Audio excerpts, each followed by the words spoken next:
Hi, my name is Rocky Balboa, the Italian style. They say I'm the American dream. How did you know? Got a big mouth. I'm gonna torture him. I'm afraid! Jealous, lazy fuck. No, I think I invented it. You can catch grease lightning. I must break you. There is no tomorrow! Now, if you know what you're worth, now go out and get what you're worth. But you gotta be willing to take the hits and not pointing fingers saying you ain't where you want to be because of him or her or anybody. Cowards do that, and that ain't you.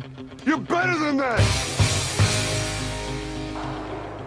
Hey now, welcome to episode 132 of the Batman on Film podcast. I'm your host today, Rick Shew, and here with me is my co-host, Ryan Haas. Ryan, what's up? Yo, I'm doing good. Doing good? That's always good. That's always good. All right. And our returning guest from the San Francisco Film Critics Circle and a new verified critic for Rotten Tomatoes, Zaki Hasan. Zaki, what's up? Yo. So, Zaki, what is your... Well, yo. So, Zaki, what is your... and as everybody can hear from the intro music, this is another Rocky Satellite episode. So, Zaki, what is your first film to be reviewing on Rotten Tomatoes as a verified critic? My first, it was Fantastic Beasts, The Crimes of Grindelwald, followed by Creed 2. Oh, well, that's a good segue. I thought it was going to be Creed 2, but you have one in. What was it again? Fantastic Beasts 2. Oh, Did you like it? You know, I did, and I'm in the very You're select the minority that did. I'm right with you, man. I enjoyed it a lot. You know, I've said online that I'm not any kind of an expert on sort of Potterfernalia, you know, so I came in with my lack of knowledge, I think, being my biggest strength. So I know from talking to people who are very hardcore into it that a lot of the ways in which it diverges from continuity and canon has been a burr. And I'm like, man, I've been there with the Star Wars prequels. I know. I was about to say, like, it's literally like the Harry Potter fans getting a taste of episode 1 and episode 2 right now. Well, you guys will appreciate I'm just this. sitting back and... My friend Brian, who I co-host my other show with, he said it perfectly. Either you die the hero or you live long enough to become George Lucas. It's so true. It is so true. And, you know, it's, oh, no, it's not canon anymore, blah, blah, blah. I'm like, well, you know, J.K. Rowling wrote the screenplay, and I think she gets she's to the decide. architect. Exactly. And you know, I'm not a hardcore Potter fan, but I you know, I've read all the books, I've seen all the movies, I own all the books and the movies, and I keep up with it, and I watch I watch everything. So I'm a step below hardcore, I would say, and I really enjoyed Fantastic Beasts too. See, and I wasn't crazy about the first one, so that's why I was kind of surprised with this one. I was like, hey, wow, okay, let's see what happens next, which is not my reaction after the first one. I was like, oh my God, 4 more of these. I don't know if I can handle it, you know? I'm sorry, did you guys say something after Star Wars prequels? Yeah. Hey, anybody? I was hoping that might get you to actually watch Fantastic Beasts. And the Harry Potter movies. Well, now that it's a Zaki Hasan verified Rotten Tomato review, I have to. so I kind of botched my segue. So, Zaki, what is your second film that you reviewed as a verified Rotten Tomato critic? Well, as it happens, Rick, it is Creed 2. Well, I'll be darned. Let's talk about Creed 2. Anyway. Terrible, I know. So, guys, this is another Rocky Satellite episode. It feels like we have done like 10 of these, and I guess because we love this franchise and we talk about it so much online and private text and everything. But I was going to plug all the other shows, and there are only 2. Mm-hmm. And again, this feels like our 5th or 6th. But our first episode, if you go to Batman on Film, Libsyn, iTunes, YouTube, wherever, it's episode 99. And it's actually the 3 of us. And was somebody on that one with us? Oh my gosh, I can't remember. It was just us 3, right? We broke down the Rocky franchise, yeah. And so Zaki, Ryan, and myself, and we just talk about everything from the original film all the way to Creed. And then episode 127, me and Ryan and Aaron Viola from the Fanboy Garage. Virola from the Fanboy Garage. We break down the Creed 2 trailer, and here we are back with Zaki, coming full circle to talk about the actual damn movie. All right.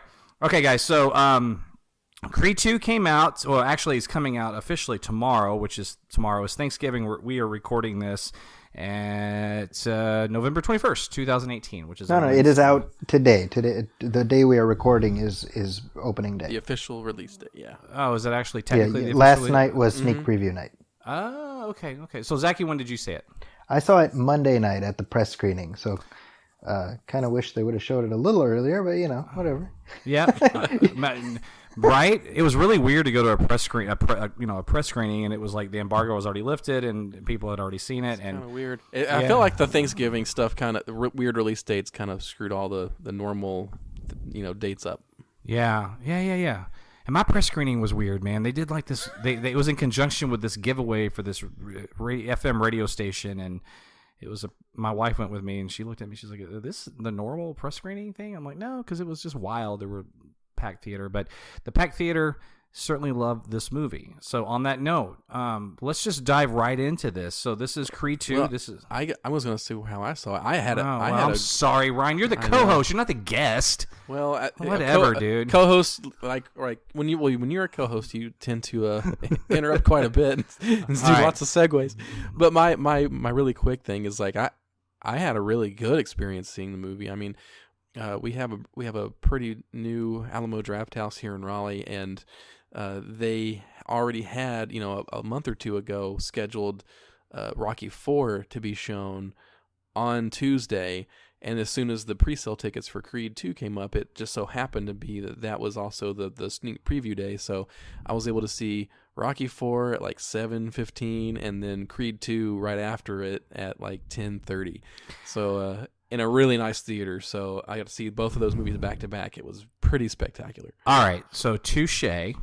All right, that's a major touche, because that is effing rad that you saw those back to back. And just real quick before we dive into Creed 2, what was it like seeing Rocky IV on the big screen again? I can't even imagine that. It's been... Yeah, well, you say again, but for me it was the first time, because I've never seen... Okay, fair enough. The only Rocky movies I've seen on the big screen are the ones that have been released, since I've been watching the films. So I've seen Rocky Balboa, Creed, and Creed 2 in the theater, and Rocky IV that's the first time I've seen a legacy Rocky movie on the big screen, and it was a packed theater. There was more people in there for that than Creed 2, actually, and it was great. I mean, it's my least favorite. I don't think that's a secret of the entire franchise, but I was very curious to see it because of the connections to Creed 2, and it was a great time just watching it on the big screen with a big audience, and everybody laughed at the right times and cried at the right times and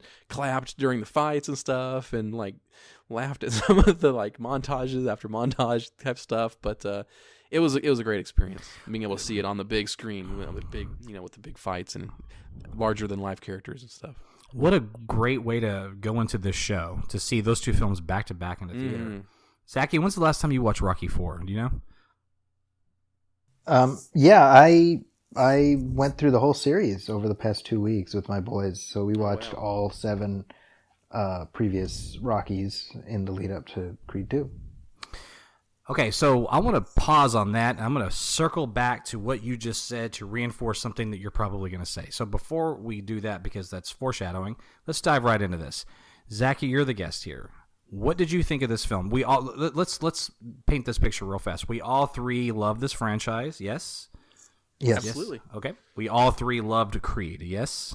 Yes. All right, perfect. We were all 3 highly excited for the sequel. Yes.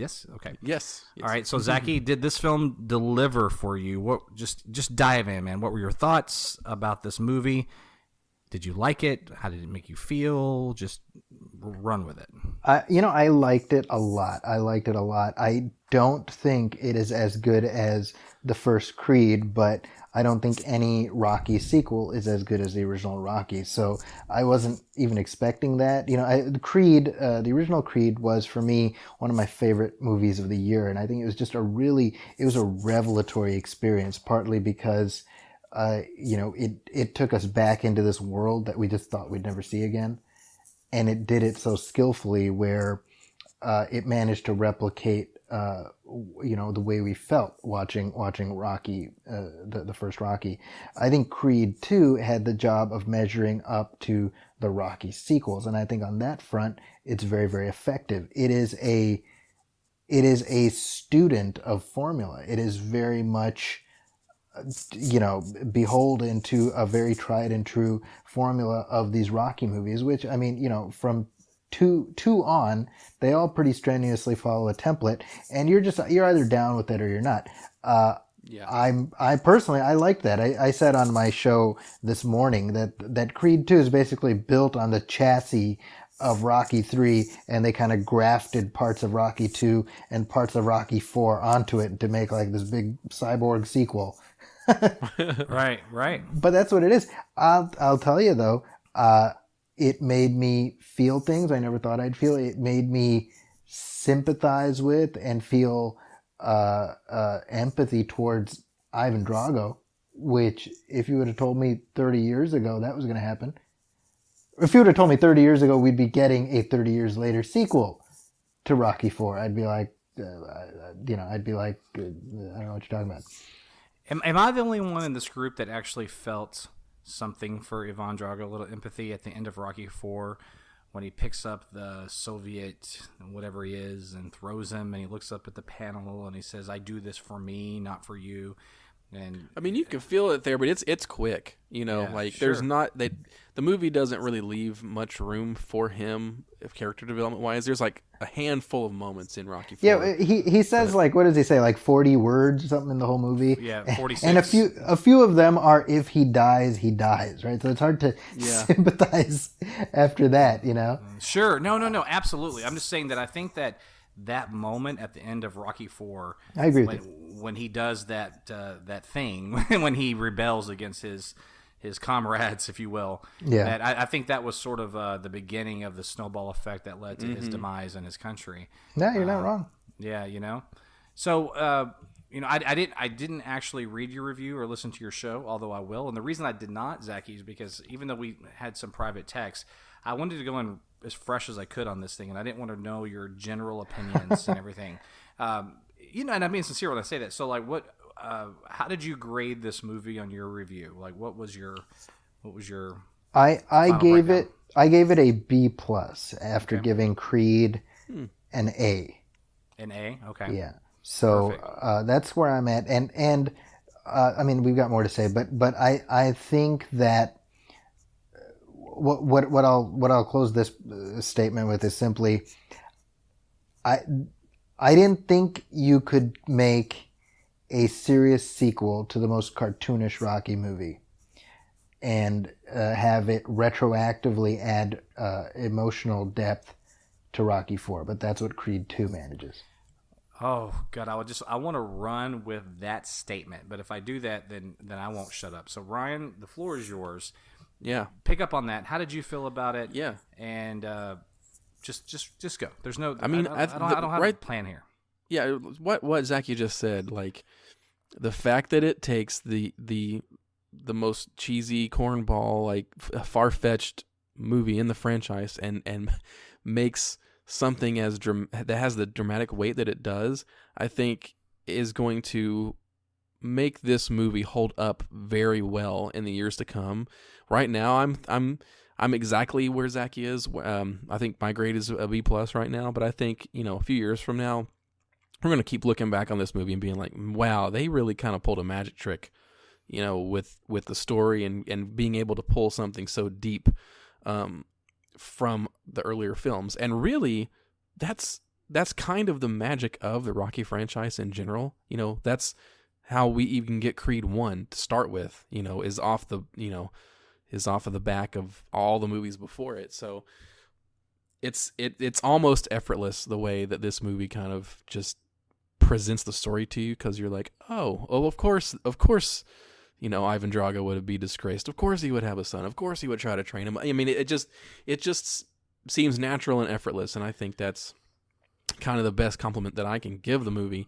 And overall, to me, it felt like, when we talked a little bit about this off mic, Rick, it felt like, to to me, it felt very similar to Rocky 2, not just because of the number or whatever, but because of the way the story structure is, the way that, Adonis kind of forges his own destiny by the end of the movie, and which I think is good. I mean, I think by the time you get to an 8th movie in a franchise, and for it to hold up as well as it does and be able to still have narrative threads to sew, I think is very commendable. So absolutely. Yeah. Listen, you said it perfectly, because this film really, at the end of the day, should have been a train wreck. I say so as much in my official Batman on Film review on this movies, because first of all, it is the 8th installment of a franchise. It is the second film of a film that shouldn't have worked to begin with, which is Creed, right? You don't take a Rocky 7 and make it a spin-off and it work, right? I mean, this was kind of like the Frasier to Cheers. I mean, it's remarkable that they pulled it off. And a little nice 80s little nod there too, guys. But or 90s really, technically. But it shouldn't have worked, and it did, and it worked beautifully. I think Creed it's my second or third favorite film in the whole entire franchise. Like Zaki said, it was in my top 3 or 5 films of 2015. I think Stallone was robbed of his Oscar nomination for Best Supporting Actor. And so when I found out they were doing the sequel, I was very excited, obviously. At first, when it was first announced, if you guys remember this, Stallone was going to direct this film, because we knew that Ryan Coogler, who at this point was knee deep in his Black Panther fame, we knew that he was not going to be able to write and direct this film, which concerned me, because that he's the person who brought the magic to. Zaki, you said this on our original podcast. I listened to some of it today, that Ryan Coogler was still kind of playing in Stallone's sandbox. Even though it was his film, it's still Stallone's franchise. Right. And absolutely perfectly stated. But at the end of the day, that was still very much a Ryan Coogler film. It was his baby. The genesis of that whole film was his pitch to Stallone and his writing and his directing. And so when I found out he wasn't going to do this film, it concerned me. And at the time, Stallone was going to direct it, and that even concerned me more.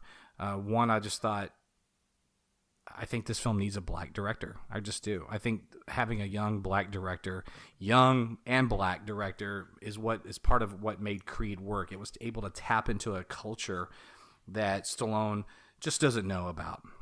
At this point, he's in his 70s. He's been a multimillionaire for 35, 40 years. He's out of touch with that.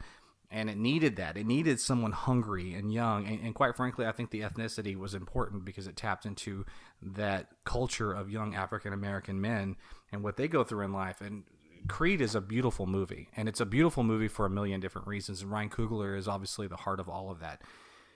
But he handpicks the director, right? So Stallone decides he's not going to direct. So he handpicks, what's his name, Zaki, the guy that directed this film? Stephen Capel Jr. Okay. Let's talk about that for a moment. That transition, right? Because once I found out that Stallone wasn't going to direct it, all of a sudden a lot of my fears went away. But when I saw the movie, some of my fears did come back, because I don't find this movie nearly as good as the first one. And although I really like it a lot, I don't love it. I want to love it, and maybe I will after multiple viewings. But there's something missing in this film for me. Something didn't quite resonate as much as it did in the first one, but it still works. And talking about the director, so Zaki, what kind of impact do you think that had? Because obviously, I think you like it a little more than I do, but you certainly agree that Creed was better, right? It was Ryan Coogler missed. I'll just boil it down that simple. Was he missed in this film? That's a really good question, and stylistically, yes. I think in narrative terms, I think there was continuity because of Sly, and I didn't feel his loss in terms of the narrative, but I think that he has a very specific directing style that was not. See, when I say missed, it makes it seem like what Capel did was lesser, and I don't know that I would say Capel did a lesser job than Coogler, but he did do something. He did do it differently than Coogler likely would have. That being said, I think that Capel, by virtue of being completely new to this franchise, was able to give it sort of stylistic flourishes that we've never seen in any Rocky movie, and I did appreciate that.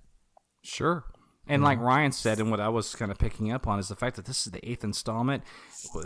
This thing should have been dead back at Rocky V. Should have been the end of the franchise. Even though I am an apologist for that film, it still hit a brick wall. Stallone brought it back in 2006 with Rocky Balboa. Then Ryan Coogler did this rebirth with it.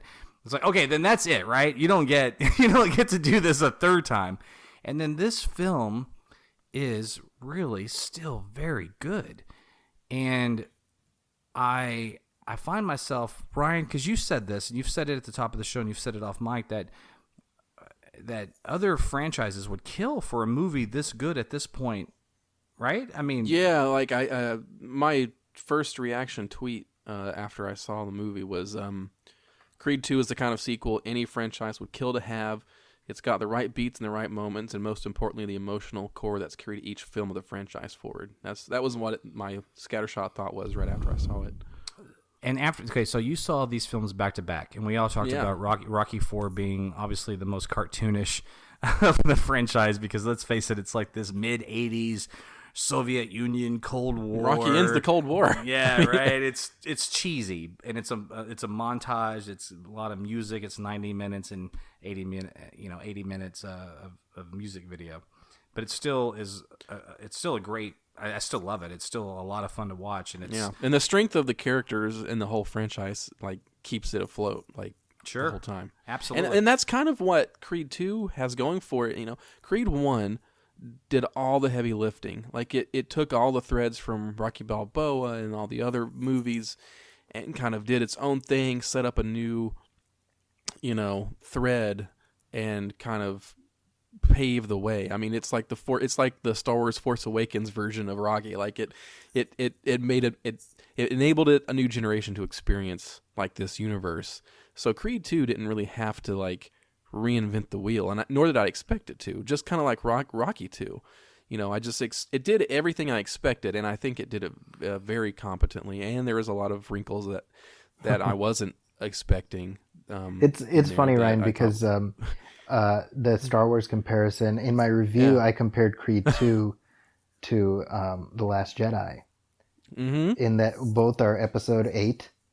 And both are about the series' former hero telling their protege to avoid the mistakes that they made. Yeah. But what's interesting is The Last Jedi is like, hey, the formula? Well, we're about to break that formula, and you're not going to know what's going on, right? Whereas Creed 2 is like, hey, we're about to bear hug that formula. Yeah. And sure. It's not a question of one is better, one is worse, but it's just these two different approaches. And I found both of them fulfilling experiences. I mean, Rick, you know how I feel about The Last Jedi. So yeah, we agree on this. And Zaki, at the top of this show, you talked about how Creed 2 retroactively made Rocky IV stronger, and I'm paraphrasing, so forgive me. But so Ryan, since you saw them back to back, and Rocky IV is your least favorite, talk about that for just a second. How did that juxtaposition, how did that sit with you? How did that sit with you? Because I had seen Rocky IV, I knew what to expect. So I was, all the noise and the period, the 80s-ness, the music video stuff, all that was just like the fun part of it. What I was really paying attention to were the characters and the narrative threads. So the two main things that I just thought, that stuck out to me in Rocky IV were things like Rocky himself, where he's faced with that question of like, from Adrian, like, why do you have to do this? Why do you need to fight this guy? Why do you need to fight Drago? Like, you've got everything you need. Like, there's no reason to do this. And it's interesting because that's, the exact kind of thing that, well, they were both avenging Apollo's death. Well, yeah, that's the exact thing that Adonis is faced with, and seeing Apollo Creed in Rocky IV was kind of an interesting thing too, because you're like, well, this is the guy that kind of, he literally did die, standing up, and doing what he did, but he did it like in the wrong ways. He did it too fast. It was almost like the way that Rocky kind of ended up losing for his first fight in Rocky 3, like the history repeating itself kind of thing. And we saw it again in Creed 2. So, but I thought that was an interesting parallel. Absolutely great parallel. But one of the things I liked about Creed 2 a lot was the formulaic aspects of it. They found ways to spin it, right? So even that first fight, he didn't technically lose it. Yeah, I thought that was very clever. I thought that was very clever that it was a disqualification because of that cheap shot he took. Although obviously he was going to lose, so that was good. Of course, Drago. I mean, that was the other big thing, is just seeing how he was portrayed, seeing how just kind of, he was just this larger than life thing, and then to show how far he could fall, like in the present day. Sure, I thought was a really interesting juxtaposition. And even bringing, back the old characters, like, Brigitte Nielsen's character, that kind of stuff, those kind of connective threads, I think, would be really easily lost on, in other franchises. But here in Rocky, it's like they've really embraced the connectivity. Even if some of the continuity things might not make sense or whatever, like they still use everything they have to its advantage. Right? The Brigitte Nielsen thing did not work for me. So let's talk about that for just a moment. Let's get this negative part out of the way, and then we'll end it on a positive, because this film is overwhelmingly positive. But there's a lot of things that did not work for me in this film. I have a B- on my official review, so I say I liked it a little less than you guys because you're kind of in the B+ category. I'm kind of 2 notches down from that. Zaki, so what didn't work for you? Why is this not an A or A+ film? I think what knocked it down for me was, at times you could see sort of the mechanics of the plot at work. There's gears that are kicking dirt up just to sort of keep things going, right? So we have to have Donnie and Rocky have like a falling out. Why? Because he needs to be humbled so that we can have Rocky come back later. Like, you can see the pieces at work, right? And that's fine. But to me, it's whenever you can see like the man behind the curtain, it draws attention to the artifice of the whole thing, right? Right. So for me, essentially, I mean, fundamentally, the problem with any Rocky sequel, is trying to contrive a reason for Rocky to fight. And, with each one, it sort of got more and more preposterous until by the time we got to Rocky IV, it's like, well, the fate of Western civilization hinges on whether Rocky, will win this, And so in this, there's a little bit where you're like, well, this is obviously insane. He just shouldn't fight the guy, Right. Well, I saw the same thing. Like when at the end, there's like, oh, it's got to be in Russia. I'm like, well, that's a little bit too much. Right. like Rocky IV. I've said about Rocky IV, like the only thing missing is like a montage of like the Russian and American militaries like mounting up, like you see them gearing up for war. That's the only thing missing. So you go ahead, Zaki. Sorry. Go well, ahead. it's just, I mean, the movie, the fourth Rocky, right? It perfectly summarizes how far afield it's gone from the original. Where you have, instead of him running up some steps and that's like his big victory, he has to climb a mountain. Yeah, he scales a whole mountain. Right? Yeah. Because when you turn him into the superhero, Well, 100%, and that's. To give Rocky V credit, it took Rocky from a Superman back to an everyman. So, and that's what people hated about it, unfortunately. That's what people hated about it. But without Rocky V, you wouldn't have had Rocky Balboa, which would have led to Creed. So all this retroactive stuff. It all works. It all works. But here was my. I'm going to list just a couple of things that were my problems with the film. I'm going to get this out of the way because I don't want it to feel like I've got this cloud over me, because it was overwhelmingly positive.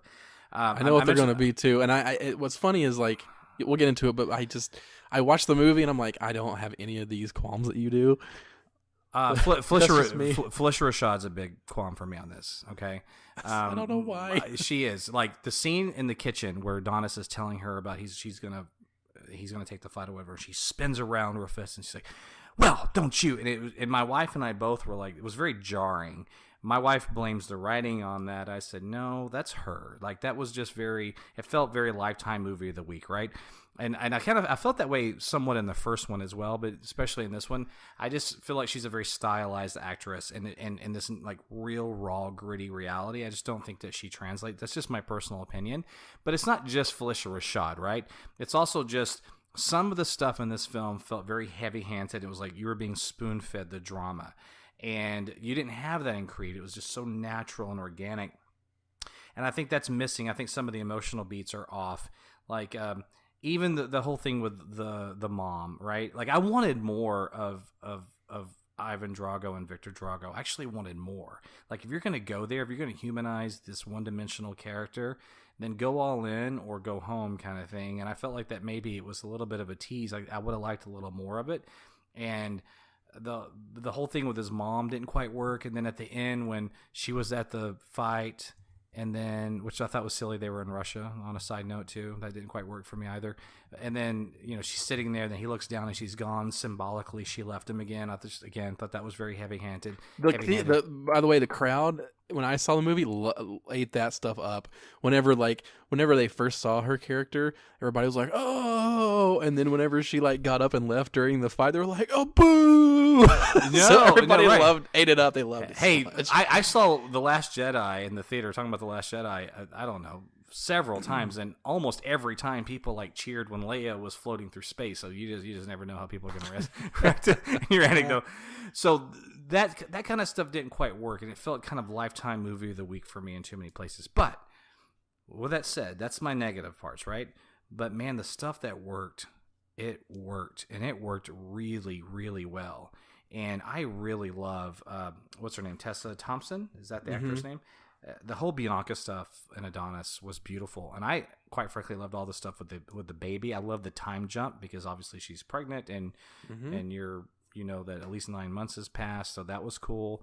Her performance was. Well, it's great because it lets Adonis heal, and it lets Victor keep fighting and rising up in his ranks too. Hey, Zaki, how did you feel about the hospital scene when Adonis was in there and Rocky comes in? He's like, you did this to me. That scene killed me, man. That was great stuff. It's hard because we love Rocky, right? And it's it's evocative of a very similar scene in the first Creed when Donnie's in jail and Rocky comes to see him and he says, you got my father killed, get your sick ass out of here, and they're like, man, don't talk to Rocky like that, and we hurt because of that. And now here we are a movie later and we care about Donnie to the same degree, so the hurt is more like, come on guys, make up, Yeah. So did this film feel more to you like this was more Donnie's film and maybe Creed was a little bit more Rocky's film? Did he take that mantle on this one? Does he own it? Well, I would say both are Donnie's film, right? Rocky's very much a supporting character in both, but I think I will say this to me felt like another conclusion to Rocky's story. Mm-hmm. Where I think the journey he goes on. This is one. The Brigitte Nielsen stuff didn't bother me, Rick. But what did bother me is that the movie sort of contrived this thing between Robert, Rocky Jr. and Rocky. Like, we haven't talked in a while, and I don't know what I'll say, and this and that. And I'm kind of like, did they establish any of that in Creed 1 though? Yes, they kind of did, but only with they hand waved it, like, he's in Vancouver and he's living his life. But it doesn't negate it, I think. So I think for me that's why it held up, because now retroactively it makes Creed make that much more sense. Well, I think for me my only issue was like. Number one, I'm like, this is like we're doing this every other movie with Rocky and his kid. Like, guys, just right, that's true, right? Because this is all kind of they figured it out. They worked through it at the end of Rocky Balboa, And then it's like, oh shit, here we go again. And then the other thing is that this is like Stallone did this already, right? This is a little trick he did in his the last Rambo movie. Yeah. Where exactly this, like, Julie Benz is like, yeah, have you been home? And he's like, oh, well, my father's there and I haven't talked to him. And then it ends with like him going home and presumably to see his father, right? Now, I thought, just to be clear, I thought the ending worked, when we see Milo Ventimiglia and it's this really nice, he meets his grandson. It's a terrific scene. But the thought I had is I'm like, I don't know where we go next, but I would almost I would rather see a Creed movie without Rocky than to see a Creed movie that potentially kills off Rocky. Let's put it that way. Oh, see, I want to. I actually hate to say this, but You want the opposite, don't you? Yes, I do. I want because my heart can't take it, Rick. I'm a delicate soul. I know. I'm still wounded from watching Han Solo get shish kebab. I swear, I was just thinking Han Solo, but I was thinking it's an interesting question too, because I could see either way. On one hand, yeah, you could kill Rocky and it could be emotional and you could do a lot of things with it, but on the other hand, Rocky's like an American icon, and does it make sense? And it's a question that they've toyed around with what it feels like forever, since Rocky 5, right? Yeah. They've been maybe we should kill him off. And thank God they didn't do that. Yeah, thank God. That would have been the worst. I like Rocky 5 fine, but I'm glad that wasn't the last Rocky film for sure. But I want a Creed 3, and I do want it to be sealed off in a vacuum, much like The Dark Knight Rises, since we're on a Batman podcast here. I want it to be a definitive ending, and I think that Rocky should go off into the sunset. Bastard! And I don't say that because I say that, I say that because I love the character, not because I. Yeah, I get it. Because I think it's just time. This film, again, coming all the way back full circle, should not have worked. The cheesy premise is cheesy, and it's not cheesy. And we talk about retroactiveness. One of my favorite scenes, guys, was Adonis sitting in that bar. First of all, was Drago, because we'll say the word juxtapose here again because it's just the best word for it, but I loved the scene where Drago is in Adrian's, the Italian restaurant, and then you juxtapose that with Adonis in the bar watching the whole thing unfold with the Dragos, and it goes back and forth, and that's a powerful, well done scenes cut into one scene. But here's the thing about the retroactiveness is that we talk about the cartoonish of Rocky 4. One of the biggest compliments I can give this movie, and Mark Ellis actually said this on Collider, and so I want to give him credit because when he said it, it really reinforced it for me. But it makes you feel like that the Apollo Drago fight in Vegas in 1985 was real, that it actually happened. Yeah. That a former heavyweight champion really did die in the ring with this Russian, and that Rocky did fight him. That's the beauty of this film, is it makes Rocky 4 less cartoonish, and that's an amazing feat. I just wish it didn't within itself have sort of these cartoonish melodrama moments for me, but that's okay, because again, this shouldn't have worked at all, and it's really damn good. And I've only seen it once, and I may take my B- to a B to a B+. Rick, I'm willing to wager that'll happen. That you'll probably soften. I think I said. Sure. I think I told Rick the same thing. Maybe you might want to watch it again. No, I don't think the Fletcher Rashad stuff's going to change, because quite frankly, I felt. You're like, that's Claire Huxtable, and that's where she should stay. No, but it's funny because I thought about that. I'm like, is it just because I've got her pigeonhole? But I don't like my favorite sitcom of all time is Cheers, and I don't have any of those cast members pigeonholed. Like Woody Harrelson is whoever the hell he wants to be, right? but to be fair, if John Ratzenberger showed up as a fight promoter, you'd be like, well, that's a little weird. I mean, wait, you talking about the guy from Superman 1 and 2? And The Empire Strikes Back? And The Empire Strikes Back? Come on, dude. No, I feel like I'm not picking on her. She's a remarkable talent. I felt like her style of acting didn't quite fit the grittiness and rawness of this. But one thing I'll say, Rick, sorry, I don't mean to cut you off. No, go ahead. I equate the sort of melodrama in this with the stuff in Rocky 2 where Adrian goes into a coma. I mean, you know what I mean? It's sort of the soap opera stuff that to some extent you have to play the thread out because, well, we've got about 20 minutes we got to fill here because the fight's not till, this many minutes. And her character kind of provides that, has to provide all that, I agree. Here's the difference, is that what Creed established, the 2015 Ryan Coogler film, was that the tone was different, that this wasn't that heightened reality, that this was more gritty and raw and real. and so you accept sort of that reality, right? And so if I was in the Rocky 2 mindset, I would, it would be a little bit easier to accept. And to me, this was a little bit of a mashup, because I felt like at times it was going back to that, and then the next scene would be more like Creed, or even Rocky Balboa for that matter.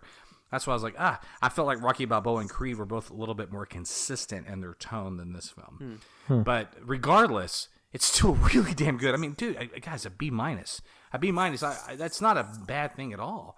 But let's talk about the things that a few things that we loved about it. The humor worked for me. And there are so many little things. And, Rocky has always been... What was missing in sort of Rocky 3 and Rocky 4 particularly was the humor of Rocky, the gullibleness, the naivete. You got that more. He brought it back in Rocky 5, to give Rocky 5 credit, and then obviously it was there in the other films. But this was just so great. And one of the things that stands out, guys, is he's so pissed off about that light that doesn't work outside of his house. Right? He's called the city. It's kind of stupid, I love that. That's it's so great. But he's on the phone. He's like, how many guys it take to screw in a light bulb? And he's like, no, I'm not kidding. And after the movie, my wife said something to me. She's like, that was funny, but it was a little cheesy. I'm like, wait, why was that cheesy? He would not have known that joke. The guy didn't grow up with a phone. I go back to the original Rocky when Adrian's in the apartment. She's like, well, I got to call my brother. He's like, call. He obviously doesn't have a phone. He opens the window. He's like, yo, Paulie, Adrian's going to be hanging out with me for a while. All right, catch you later. He didn't, and he went from that to a multimillionaire. He wasn't prank calling anybody. That line is so. He took a call on the robot in Rocky 4 from Apollo Creed. Yeah. But what I'm saying is that he wasn't doing prank calls. Yeah, he went. Well, that was my point. He went from yelling out windows to taking phone calls on robots. Yeah, to a robot in 1985, which is like crazy, right? Yeah, and. What you guys think of the humor? I also really love the part where Adonis, what did they name the baby? Do you guys remember? I can't remember. Amara, and he's like, "Yo, it's a beautiful name. What about Becky or Kate?" Like Kate, I love that. He looks at it, he's like, she's gonna be black, right? Yeah, stuff like that. It's good. And I'll give Felicia Rashad credit. One of the scenes I did like with her. I thought it was really cute when she was able to tell that Bianca was pregnant. Yeah, I thought that was great. That was very fun. Okay, Zaki. So what about let's talk about for a moment the training and the fights. How did that hold up? Did all that work for you? Oh man, I was on board. I mean, and the final fight specifically. I mean, the crowd that I watched it with, and it was great. I watched it in downtown San Francisco, and it was probably one of the most ethnically diverse audiences I've ever watched one of these pre-screenings with, which was awesome. They were so into it. They were cheering and applauding as if it was an actual boxing match. Mm-hmm, sure. Yeah. Every hit. Yeah, I mean, it was crazy. Yeah, I found myself moving and jumping in my seat as punches were landing and sure. stuff, and so was everybody else. You could see everybody being like, "Ooh, and it's great. I mean, it's such a great thing that I haven't seen much of or experienced much of outside of this franchise in a theater. Yeah, I agree. Oh, it's so and that's when they can pull that off, and I think that's part of what people had a problem with Rocky 5. You didn't really have that. There was no other than My Rings Outside, which is a cool line. But let's talk about what about the Dragos, Ryan? What did you? Yeah, you touched upon it earlier, but how did that all work for you? Because to bring back it would almost on paper make more sense if Stallone said, "I'm going to bring back Clubber Lang," just because he was a dynamic personality, had a lot of different lines. You bring back this robot. This is essentially a Soviet robot, and to humanize him and to have a son in there. How did that all work for you? Well, it's crazy because it's like a perfect storm thing. It's not only topical with our current climate in the real world, but it's tied into the story they came up with for Creed 1, and there was this really good article, I think it was on the Hollywood Reporter, that was a big interview with Dolph Lundgren about how this is the perfect thing for him too, the way it tracked his whole career starting with Rocky 4 and everything that he's been through, and how this performance in Creed 2 is really big thing for him to do, just because he wanted to tackle it and see what he could do with it. And I thought that was really interesting. Being able to take. I love it when a film franchise is able to do something like this, take a character that you've grown up with or you've seen, and then do something with them so many years later with the same people and add new layers and textures with it. I thought that was great. And everything between the Dragos when they just are in Philadelphia, I thought was like just pure magic. Yeah. To be honest, like just watching seeing Ivan Drago like in Adrian's restaurant and the conversation he has with Rocky, like I could not. That scene worked. Yeah, that's like one of the best scenes in the movie, and there's no punches thrown. It's just two people talking. Just the Absolutely. cinematography, the way Rocky just walks up to him and he just sees the back of his head. And I'm just like, oh, how's this going to play out? And the dialogue, I could not come up with better dialogue than that. I thought it was just absolutely perfect. That moment, he says to him, he's looking around the pictures. He's like, no pictures of me. And No Rocky's pictures like, of me. Rocky's like, I don't want pictures from that fight or whatever. Like, Zaki, how do you say it? Do you know?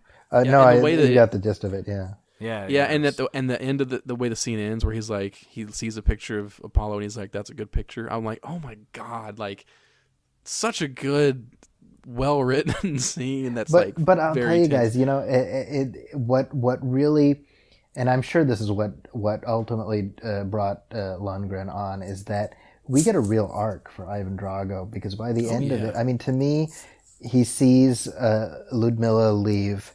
He sees his son just getting destroyed, and he's realizing, I've done this to him. Because it's all been about, my son will reclaim what I lost. Right. And the heartbreak you see in his eyes as he throws the towel in. I mean, and the payoff, which is so great, is we've got this montage at the end. We see the two of them at the end. They're running together. Yep, I love that so much. Right? Listen, I wasn't the biggest fan of her in the audience and leaving. Again, I thought that was heavy-handed, but I will 100% agree with you that him throwing in the towel was it brought tears to my eyes. That to me, seeing it right after Rocky IV, because that was the thing that Rocky couldn't do on time. To stop it, and to have Drago do that in Creed 2, almost as him breaking that cycle, ending it. Yeah. Now, I mean, now we're talking. Now this is the stuff that makes this movie damn good. And that moment, it brought tears. And I'll be honest with you guys, the ending, and Zaki, you talked about it earlier. I love the whole thing with his son. Now, all this stuff is about personal experiences. I mean, Zaki, you're a professor and a professional film critic, and Ryan and I are passionate fans of pop culture. We know that whether you're reading a book or a comic or a film, sometimes it's about, does that personally talk to you, right? Like, my wife didn't quite relate to Donnie talking to his dad at the gravesite. We were talking about it as we were leaving the theater, and I said, why not? When she was telling me, I said, but you've never done that before, right? Because all her family is, and this is kind of too much information, but it's pertinent to this conversation, was that she's not had a lot of death in her family, and the death that she has had, everybody's been cremated in, over the ocean or whatever. And I'm like, I have stood at the head of, my cousin that I lost when I was 20, and he was 20 in a tragic accident. For 2 years, I saw him, went to his grave and talked to him.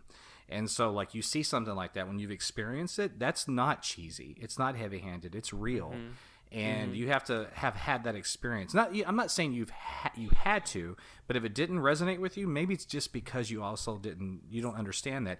And quite frankly, it's the same kind of thing with Rocky and his son, because I see that. Oh, should I say this publicly? Okay, fuck it. I'm going to say it. I see this with my father-in-law and his son, and they have an estranged relationship, and it's from his first wife, right?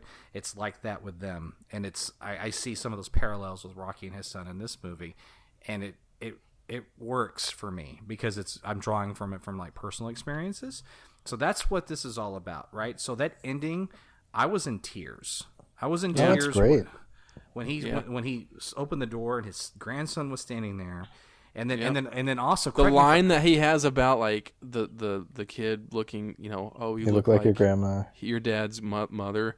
Yeah, that and he gets this big smile, and he really kind of does look like Adrian. He does does look like Talia Shire. I lost it right there, man. Man, it's such a great scene, and I personally like that it's the same actor from Rocky Balboa, because No, yeah, we've never that seen, makes it work. We've never seen the same actor play Robert Jr. in 2 movies ever. It was like a little boy, and he was obviously a baby in Rocky 2. Rocky 3 was a little boy. Rocky 4 was another boy. Rocky 5 was actually his son Sage, and then Rocky Balboa was what's his name? The actor. He's great. Milo Ventimiglia. Thank you very much. And it helps that in between Rocky Balboa and Creed 2, Milo Ventimiglia is now beloved as like the greatest father of all time on This Is Us. Yeah. Yeah. So And for me, just the fact that they used him in that way, if you're watching on the movies, you haven't seen him on screen for darn near 2 full movies, right? Yeah. So by the time that he does show back up on screen, you feel the weight of him not interacting with him. So that's one, especially with them taking, there's no Adrian, there's no Paulie, and all that stuff gets taken away from him at the beginning of Creed. There's no, his son's kind of gone too. So that's, it just showing Rocky reconnect with people like that, I think, really worked for me. And speaking of Paulie, I love when he's talking to Adrian at the end again. And then he doesn't say anything to Polly, but you can see his headstone. He's got the bottle of whiskey there. It's awesome. Like, it's just awesome. And I love when Adonis says to his father, "Is like, and Rocky's good." He's like, "I see why you loved him." I also see why you wanted to fight him.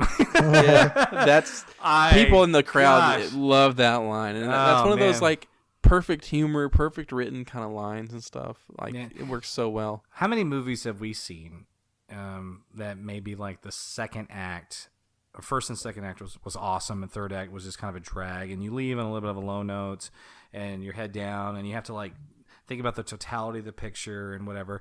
And to me, Creed 2 was sort of the opposite. It started strong. Yeah. The middle was a little wobbly for me, a little trite, but then it ended on such a high note that if you would have asked me right, like as the credits were rolling and put a mic in my face, what was this movie? A+, best movie ever. It took me, 20 minutes to kind of absorb it all.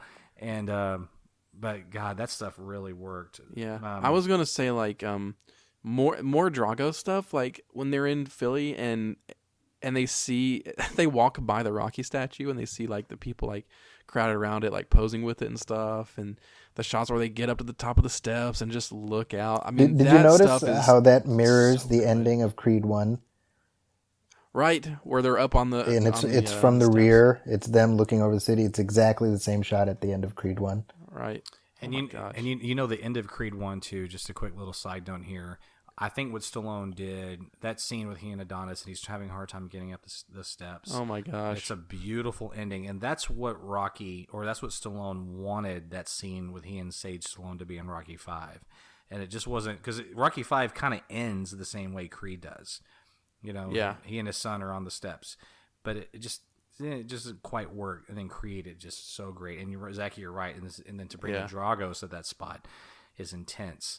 It's you know what it's like? It's like the scene in a movie where like the villain finds his way into the hero's lair. It's like when Lex Luthor gets into the fortress, or when Two-Face and Riddler get into the Batcave. It's like, this isn't right. They're not supposed to be here. That's the top of the steps. That's sacred Rocky territory. Absolutely. Yeah. And and again, we said this 3 or 4 times. I know I have, at least. This should have not worked. It shouldn't have worked. Apollo's son is fighting Drago's son. Really? Yeah, really. And it works. And and when you were saying like because I was thinking about this whenever you said like you wish you had more character development from the Drago side. I was thinking about this. From what we see in this movie, I think that Victor Drago probably has the most character development of a Rocky opponent other than Apollo Creed. He does, but again, I go back to what I was saying is that this reality that's now been established really in Rocky Balboa and particularly in Creed, I view it differently. And quite frankly, I would also kind of argue that Pretty Ricky from Creed, everything about his dad, trainer, about how this is your last fight. I've got to make sure that my grandkids are set up. I got to make sure you're going to jail. I think some of that was actually even stronger than some of the stuff with the Dragos. And and I say that because I felt it more, because it's all about how you feel, right? And it was there, and the performances were great. I just wanted more, and that's a compliment wrapped in a critique. It's a compliment. Like, it's so damn good. I wanted more of it, and again, maybe I'll feel differently on a second viewing. Zaki, what do you think about that? Do you think that what we got with the Dragas was enough, too much, not enough? What do you think? I think it's probably the right amount. I mean, I think what they give us is enough to make the conclusion feel satisfying, and I think that's ultimately all you need, right? It's a mirror image, right? It's two fathers and sons. If we look at Rocky and Donnie as, you know, surrogate father and son, we see it in all the ads. I mean, the artwork that you even used on your review, Rick. I mean, it sets up this mirror there. It's like a dark reflection. Yeah. And I think that it pays off in a way that works. And I'll tell you, I mean, this is the strongest work that Dolph Lundgren has ever done. Yeah. You know, we haven't seen Aquaman yet. We haven't seen and I kind of love the fact that we got two of the biggest movies of the year are like Dolph Lundgren vehicles. Who the hell would have seen that coming? You know, right? Awesome. Good for him, because I mean, awesome. That dude's really great. And I enjoyed him on Arrow too, by the way. He's a cool dude. I'm a sucker for the and people smart. Let's put it that way. That's why I love you guys so much. And if Dolph Lundgren is no dummy, man. What was he, a major in? He's like an engineering major or something, right? Like chemical engineering. Yeah, he's like Doc Savage. That guy. He's like. He would have made a cool looking. Is chemical engineering even a thing? Did I just make that up? No, that's real. Yeah, that's real. Yeah, I'm a theater major, so that's you know. Anyway, I want to talk about one more character real fast, and we'll wrap this up. Is that one of my favorite characters in the entire franchise is, well, it depends on what film, but it's Duke Tony, who's Apollo's trainer, obviously in Rocky 1 and 2, and then he helps Apollo train Rocky in Rocky 3, and then I just love him in Rocky 4. Some of the most emotional moments for me in Rocky 4 are Tony, like, you see, you heard him, he's not a machine, he's a man, you want it more than he does, no pain, you know, that guy. Yeah, and when you see him, like, there's a really good scene in Rocky 4 where he's like, you know, Apollo was like a son to me, and now you're the guy. Now I've got to help you. Like, that was good stuff. Such a great performance. And he's at the top of Rocky 5, and that's all kind of botched, unfortunately. But he's also back in Rocky Balboa, and it was really great that Stallone was able to bring him back one more time before he unfortunately passed away. And he does that whole speech when he's training Rocky to go fight Mason Dixon. He's like, you know everything about all the arthritis, so sparring's out. So we got to talk about some hurting bombs. So good. We're gonna rattle his ancestors. Well, and then Tony, he's like Rocky's Q almost. He is. I love him as much as I love Mickey. I can't lie. I really do. And what's interesting about his character, the reason I'm bringing him up, is that the actor that is Wood Harris plays his son. Now, he was in in Creed, and he was the guy that was trying to talk Adonis out of boxing in the first place. Right? He's like, get in here, your daddy died in the ring. That guy. I don't remember it being established that he was actually the son. No, it's in there. Yeah, it's established. Is it? I remember they're saying something like the two generations come together or whatever, but I just didn't quite connect those dots. No, well, I mean, first of all, he's Little Duke, right? That's what Donnie calls him right in the beginning. At the beginning of Creed 1? In Creed 1, he's like, yeah, Little Duke, right? Oh. Okay. And then they say later in the movie, right? Like his father trained two champions, because he's remember he was Danny Stuntman Wheeler's trainer, right? So when in the Conlon fight before it was Donnie, it was going to be Stuntman Wheeler. That's right. Here's what gets confusing is that he's Duke. His name is Tony Burton, the actor, and his character is Duke. But in Rocky 5, at the top of it, he calls him Tony because whatever reason Stallone wanted to call that sleazy promoter. Well, Duke. No, but he's called Duke. He's called Tony in Rocky 1 and 2 by Apollo. Is he? Mm-hmm. Called Tony? Mm-hmm. What are you afraid of, Tony? Yeah, what are you afraid of, Tony? And then Tony's like, I saw you beat that man like I never saw no man beat before. That's right. And the man kept coming after you. Anyway, I just love the fact. I love that character. I love that this is all about like sons and their fathers, and that was really touched upon in this film. And I love that character, and so I thought that he was great. All right, guys, so we're going to wrap this up because, look, even just talking about this movie, the flaws that are there for me are there, but the good outweighs the bad by leaps and bounds. It's a B- right now. I don't change my reviews because reviews are all snapshot in time anyway. And I think it might get bumped up. I'm really excited to see it again, but I really, really like this movie a lot. Ryan, we'll let Zaki have the last word because he's the guest. Yeah. What are your final words on this? Oh, my final words is probably just to say that, like I said earlier, I think this movie is going to hold up surprisingly well as the years go by. As we see, hopefully, a Creed 3 and everything, we'll be able to evaluate its place within both the Creed, trilogy, hopefully, and within the Rocky franchise as a whole. And I think that it takes all the hallmarks of any good sequel in this franchise and does really just brilliant things with them. Even if the outcome is like what you would expect, why would it need to be anything different? And to that end, one of my favorite moments in the film that I just wanted to bring up was how they used the Rocky theme. I just thought that was brilliant, the way they used it at the end. So in the climax. Absolutely. And I do have to give credit to the director. I mean, I said at the top that Ryan Coogler was missed. I didn't mean to take away from Capel Jr. And maybe it was more the writing than the directing. Who knows, right? But again, for this film to be even close as good as Creed is remarkable. And I think this is the Rocky 2 to Rocky. I think the how I view those films is very similar. All right, Zaki, what about you, man? Any final thoughts? I just I adore this franchise. I think, to me, I hold it in a similar esteem in my life as the Star Wars series, in that it's something that's just been there, marking the progression of my life. And I mentioned on my show about this earlier this morning, I was struck by the symmetry of the fact that when Rocky Balboa came out back in 2006, I went and watched. I had my second viewing of it in the early part of 2007, first week of 2007, and my wife went into labor the next day with my first son. And here I am 12 years later, and I'm going to see a Rocky movie with my kid. And he's excited and he's enthused and he's like, I think this is going to happen. And he's plugged in a way that shows that this series matters just as much to him, right?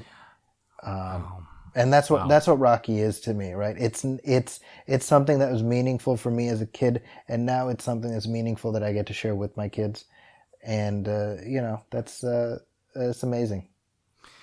Wow, what a great story. Was it the son that you saw it with? Was it the same son that she was pregnant with? Yeah, isn't that something? Yeah. Wow. Because I know you have two. I have a few. I have 4 boys. Yeah, you have 4 boys and a little baby girl. Yeah. Right.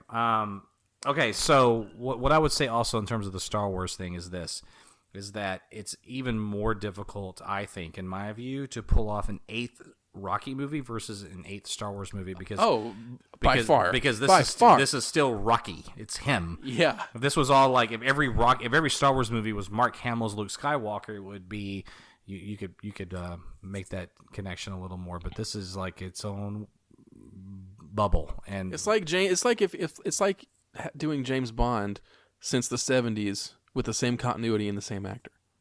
Yes, perfectly. And it stated. still work. Okay, Zaki, where do you? I'm not going to ask you to just rank the films, but just kind of right now, where does Creed 2 rank for you in the franchise? It's. I mean, I would put it somewhere near Rocky Balboa. I would put. I mean, the upper tier for me is like Rocky, Creed, Rocky Balboa, right? So Creed 2 would be either just above Rocky Balboa or just under Rocky Balboa, but that's still hallowed air as far as I'm concerned. Awesome.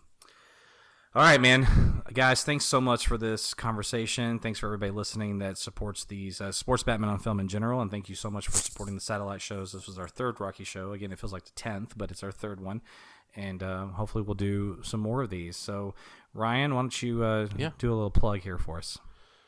There's a couple things to plug podcast-wise. The episode 84 of the Robin Everyone Loves the Drake podcast is out today, so you can go find that. You can follow us on Twitter at ELTD Podcast. Follow the Batman Podcast Network at BatPod Network. And I was talking about this before the show started too. Of course, I do the Super Mario Brothers Movie Archive website, and there's this brand new trailer that came out for the Detective Pikachu movie, and it actually has some surprising connections with the movie in terms of like its production design and everything, and it got a lot of people talking, a lot of people interested in it. So if you there's an article on dig.com where me and Steven, who helps me run the Mario Brothers site, got to talk to a reporter from Dig, and we talked about kind of the parallels between the Detective Pikachu movie and Super Mario Brothers. So that was a good time. So you can find that over at dig.com, and it's also, if you just scroll back on my tweets, you can find that article. It's kind of a fun read. So awesome. Looking forward to that, man.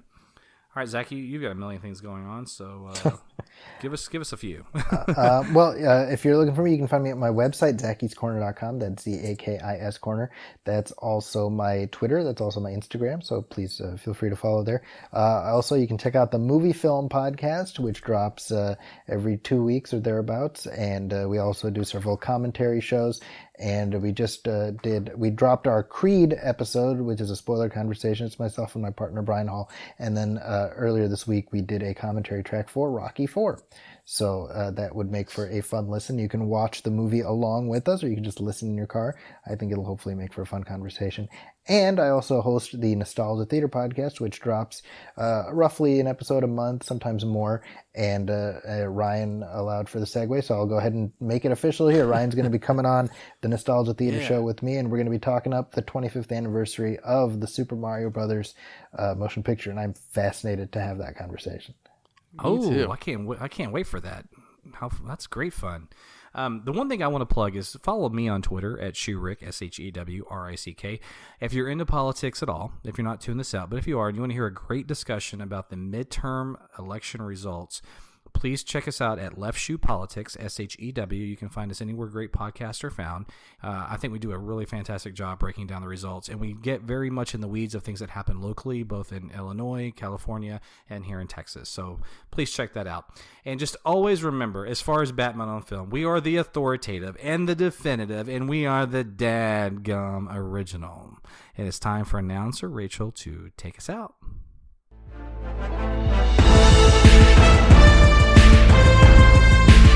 Hey now! You've been listening to the Batman on Film podcast, a proud member and the sponsor of the Batman Podcast Network, batmanpodcastnetwork.com.